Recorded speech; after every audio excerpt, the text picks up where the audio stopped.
कृष्णाय वासुदेवाय हरे परमात्मने प्रणतक्लेशनाशाय गोविंदाय नमो नमः। बोलो हरवंश महापुराण की जय। भक्तों, नंद बाबा के घर में नंदोत्सव मनाया जा रहा है। गोपियां दही लेकर के, मटकियों में दही माखन लेकर के आ रही हैं कि मैया तेरे घर में लाला को जन्म भयो है, हम बधाई लेकर के आए हैं। यशोदा मैया बड़ी प्रसन्न है। यशोदा मैया के अंदर भाव देखो। यशोदा मैया के अंदर अहंकार नहीं है। मैया कहती है कि गोपियों, ये सब तुम्हारे आशीर्वाद को ही फल है। ये मेरो लाला ना, ये तुम सब ब्रजवासीन को लाला है। पूरे गोकुल में, पूरे ब्रज धाम में नंदोत्सव की बड़ी धूम मचाई जा रही है। स्वर्ग से खड़े हुए देवता फूलों की वर्षा कर रहे हैं, बड़ी प्रसन्न हैं। नंद बाबा ने बहुत दान पुण्य करो। इधर जो है नंदोत्सव बड़ी धूमधाम से मनाया गया। कहा जाता है कई दिनों तक नंदोत्सव चला था। नंद बाबा ने दूसरे दिन विचार करो कि कंस को कर देवे जानो है, मैं ब्रज को राजा हूँ, मेरे घर लाला को जन्म भयो है, बधाई लेके कंस के यहाँ जानो पड़ेगा, कंस को कुछ भेंट देनी पड़ेगी। आज बाबा बहुत मूल्यवान हीरा मोती पुखराज पन्ना अनेकों रत्न ले जा रहे हैं और ऐसा बहुमूल्य हीरा लेके गए, क्योंकि जहां पर स्वयं नारायण आ जाते हैं, लक्ष्मीपति आ जाते हैं, लक्ष्मी की कोई कमी नहीं रहती। इधर जब से कन्या ने दुर्गा का रूप धारण किया और बताया कि कंस तेरे माने वालों ब्रज में पैदा है गए हुए, और तो कंस को बड़ी चिंता रह रही, मैं कैसे करूं। उसने उसी समय अपनी बहन पूतना को याद किया, जो धर्म बहन थी। पूतना ने कहा भैया चिंता ना कर, ब्रज में 12 दिन के अंदर जितने भी बच्चा ने जन्म लिया है, मैं एक हुए ना छोड़ूंगी। कंस की आज्ञा से और भी राक्षस इधर उधर पूरे ब्रज में भ्रमण करने लगे कि ब्रज के अंदर ही पैदा भय हुए नवजात शिशुओं की हत्या करना शुरू किया। इधर पूतना हत्या करने के लिए चली। भगवान ने कहा मेरे और सखान को वध करेगी, जाते पहले मेरे पास ही क्यों नहीं चले आवे। भगवान ने अपनी लीला रची। इधर जो है नंद बाबा कंस के दरबार में पहुंचे, जाकर के हीरे मोती जवाहरातों की भेंट दी। इतनी बहुमूल्य हीरे देख करके कंस ने कहा बाबा क्या बात है, आज कौन सी खुशी है जो इतनी बहुमूल्य आप मुझे कर में भेंट दे रहे हैं। नंद बाबा ने कहा महाराज ये सब आप सबके आशीर्वादन से जा उम्र पे मेरे घर लाला को जन्म भयो है। कंस ने कहा बाबा जन्म कब भयो।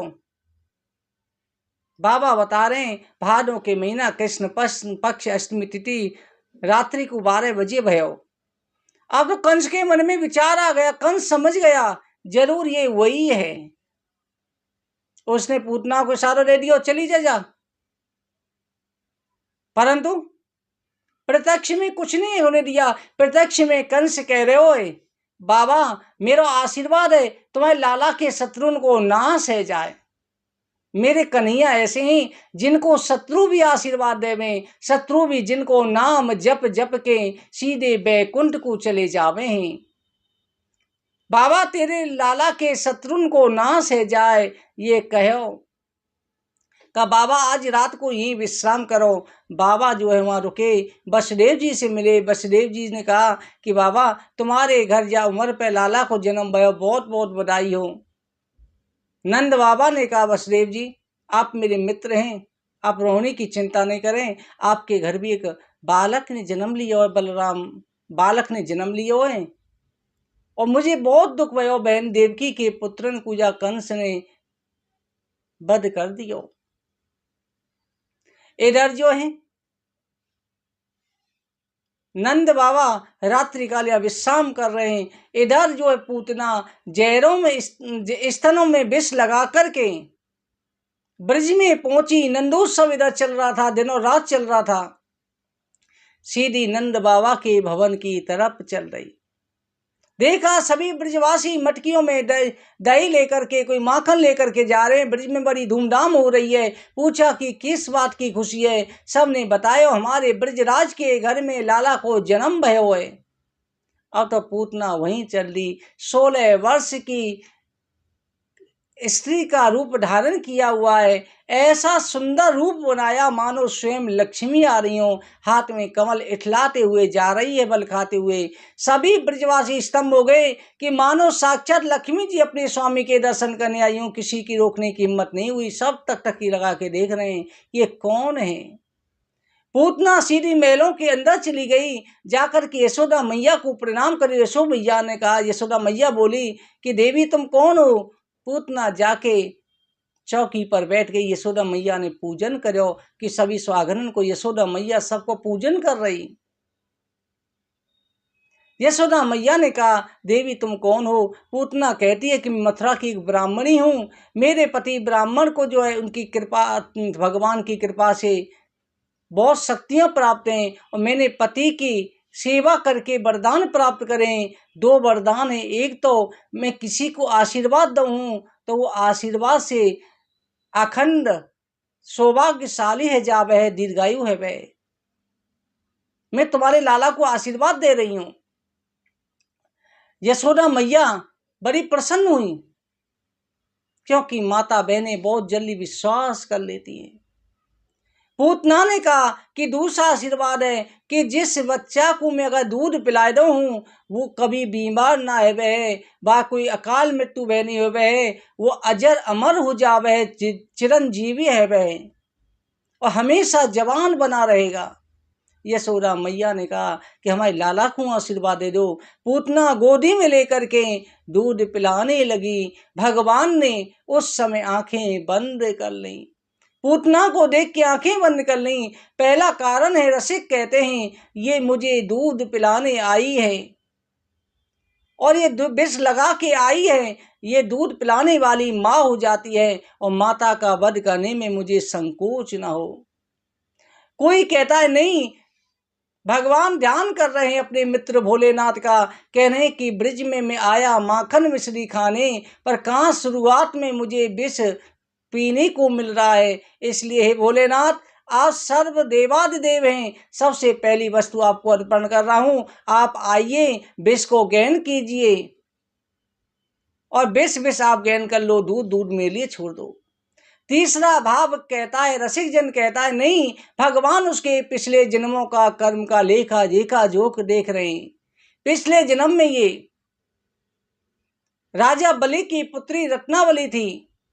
जिस समय वामन भगवान आए, वामन भगवान के स्वरूप को देख के कह रही ऐसा बालक मेरा होता मैं दूध पिलाती। जब वामन भगवान ने त्रिविक्रम रूप धारण करके 3 पगों से संपूर्ण लोक नाप लिए, उस समय पर ये क्रोधित होके कह लगी अगर ऐसा मेरा बालक होता तो मैं विष लगा के स्तनों में इसे जहर दे करके मार डालती, इसे जहर पिला देती। भगवान ने कहा तथास्तु, द्वापर युग में तुम्हारी इच्छा पूरी होंगी। वही रत्नावली इस समय पर आकर के पूतना हुई। भगवान उसके कर्मों का विचार कर रहे हैं। भगवान ने विष पीते पीते, दूध पीते पीते उसके प्राणों को खींचना शुरू करा। अब पूतना करिए पूतना पूतना, पूत छोड़ पूत छोड़। पूतना ने भयंकर रूप धारण कर लिया। यशोदा मैया भयभीत होकर के बेहोश होके गिर गई। अरे ये तो राक्षसी है। पूतना लाला को लेके दौड़ी आकाश की तरफ। सभी ब्रजवासी भाला फरसा लेकर के दौड़े। पूतना लेके आकाश में जा रही है। भगवान ने उसके प्राणी खींच लिए। पूतना ऊपर से ही पृथ्वी पर गिर पड़ी। कंस के बगीचे में गिरी। 12 योजन का शरीर का विस्तार था। सभी ब्रजवासियों ने दौड़ करके लाला को पूतना के स्तनों से उतारा, छाती से उतार करके मैया को दे दिया। ब्रजवासियों ने पूतना के शरीर को देखा, बहुत विशालकाय है। इधर नंद बाबा को वसुदेव जी ने कहा, बाबा आपको रुकना नहीं चाहिए, आपको ब्रज में चले जाना चाहिए, क्योंकि वसुदेव जी को सब कुछ पता था कि कुछ ना कुछ अनिष्ट अवश्य होगा, कंस कुछ ना कुछ अवश्य करेगा। नंद बाबा है, नंद बाबा ने आकर के देखा, देख करके नंद बाबा ने कहा कि इसके छोटे छोटे टुकड़े करो। सभी ब्रजवासियों ने काट काट करके टुकड़े करे, कई चिताएं उसकी जलाई गईं। तो उन चिताओं में से जो धुआं निकला इतनी सुगंधी थी कि पूरा ब्रज सुगंधित हो गया। पूतना की दिव्य ज्योति निकली, गोलोक धाम गई, भगवान ने स्वागत किया। अहो बकियम स्तन कालकूटम जिंगा सयापा यदप्यसादी।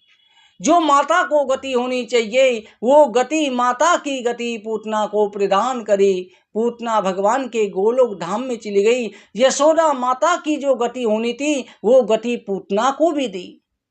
ऐसा दयालु भगवान है, ऐसा केशव दयालु कौन हो सकता है जो विष देने वाले को भी अमृत प्रदान करे, मां की गति प्रदान करे। भगवान पर विश्वास रखिए, आपकी मनोकामना अवश्य पूरी होगी। बोलो हरिवंश महापुराण की जय।